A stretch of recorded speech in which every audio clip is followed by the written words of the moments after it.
So today we're going to name some alcohols, ethers, and some thiols. First thing we're going to do is alcohols. Alcohols have an OH. So this is the functional group for this. And so their NNs, their suffixes for these compounds are going to name in OL. So for instance now, let's look at this one. Again, we follow the same basic rules we did for alkanes, alkenes, etc. Find the longest chain that contains the OH. So in this one right here, this is going to be number one here. This one right here is going to be train right down the middle.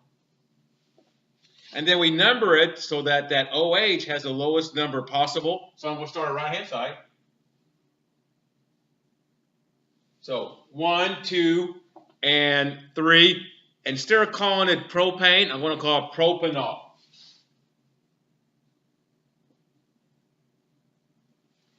Then I got to indicate, well, where's that OH? It's going to be at, well, it's going to be at carbon number 1. So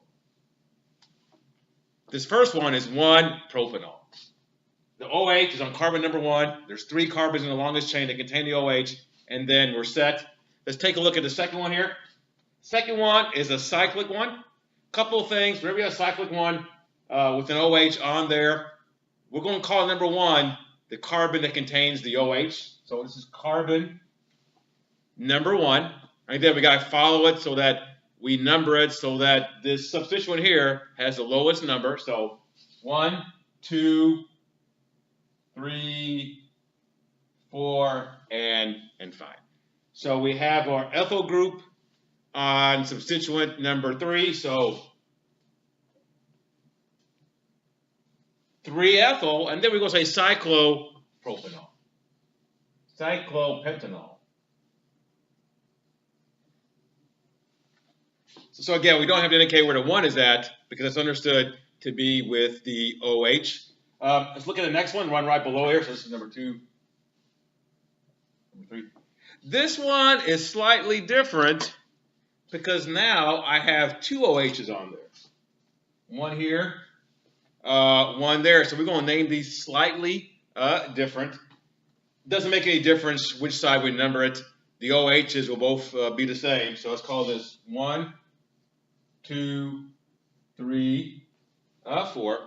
So I have an OH on carbon number 1 and OH on carbon number 2. When that happens, it's called a diol. So I have 2 OHs. I call it a diol. So to number this one, I'm going to say 1, 4, which means I have an OH on number 1, OH on number 4. I'm going to call butane. And then I'm going to say diol. So butane for 4, and diol means I have 2 OHs or 2 alcohols on there. Let's look at this one right here. Let's call this number 4. A couple of things about this one. There's always priorities when you're naming things in organic. The OH takes priority over the chlorine, which means basically I'm going to number this so that the OH has the lowest number possible. We're not going to worry about the chlorines right now. So I'm going to start on the right-hand side. So 1, 2, 3, 4, 5, 6, and 7. So 7 contains the OH. That's going to be heptanol. So heptane, drop the E, we have OL. The OH is on carbon number 2 now. So 2-heptanol. We have the chlorine now on carbon number 6. So 6-chloro.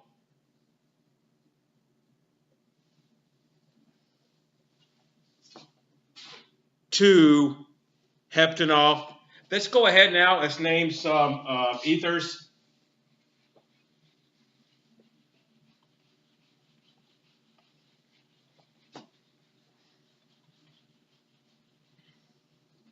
When you have ethers now, ethers are basically an oxygen with 2 R groups or 2 alkyl groups on either end. So for instance now,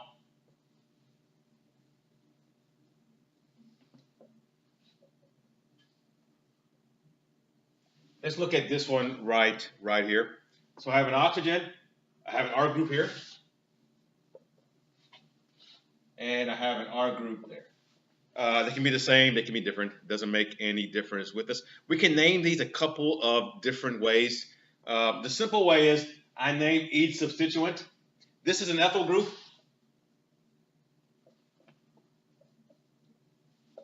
That's an ethyl group. So I can say diethyl ether.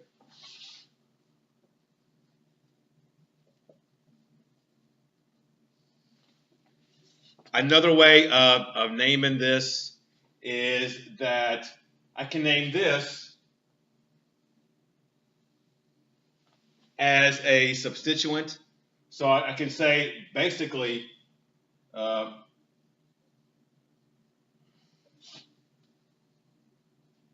ethoxyethane. And basically, actually I circled the wrong one, but I need to circle.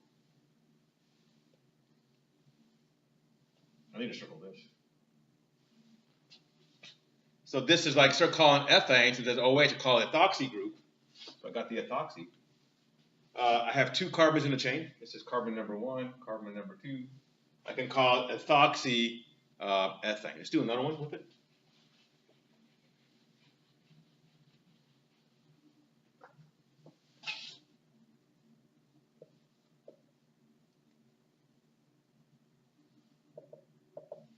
Ethers actually have this kind of a bench structure, just like water. So in this case right here, this is our methyl group. This is our ethyl group. Again, we always do things alphabetically. So I can say ethyl.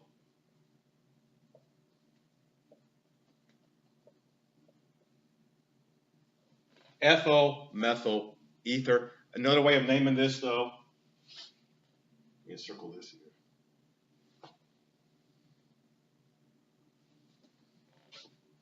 I can name the methoxy off the ethoxy chain, so I can say this right here.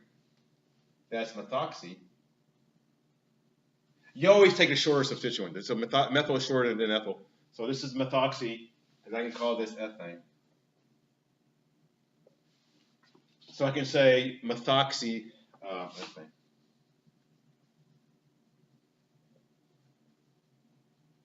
So the oxy means it can use that ether as a substituent. Let's just do one more with this.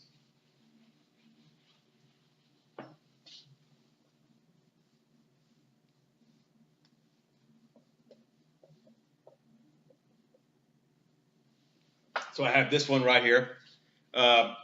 This right here is a phenyl group.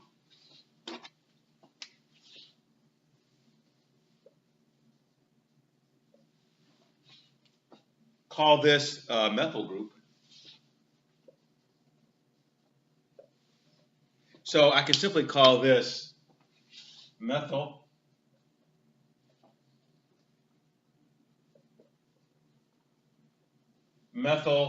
phenyl ether. Another way of doing it is that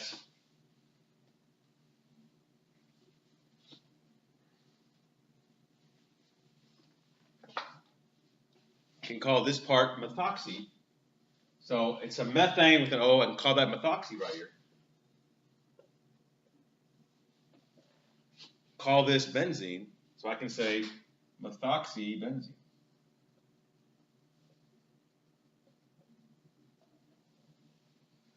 So let's go ahead now. Let's look at thiols.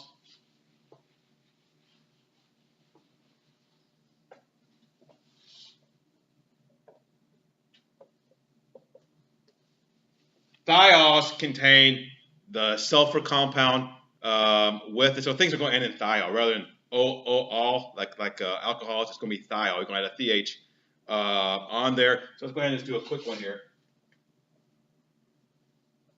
So let's look at this one. Basically, I have a methane group with an SH on there. So what I'm going to call this is methane thiol. Notice I use the full name. I use methane. I don't drop the E. Methane thiol for that one. Say let's do another one quickly here. Let's do this one.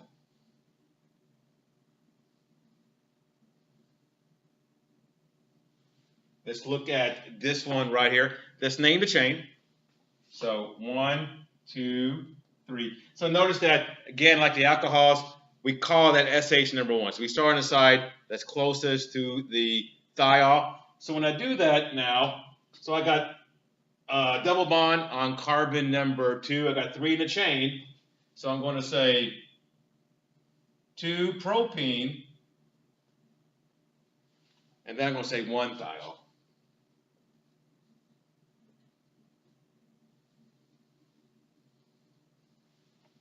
So let's do just one more for this.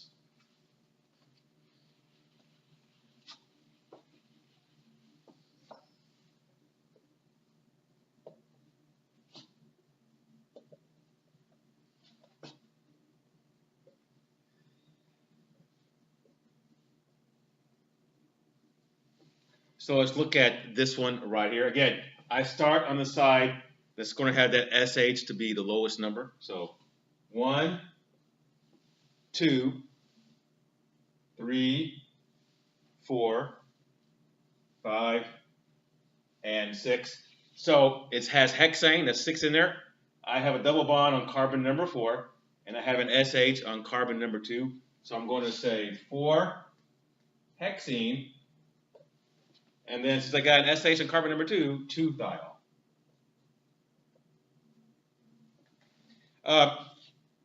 That's going to be it for today then.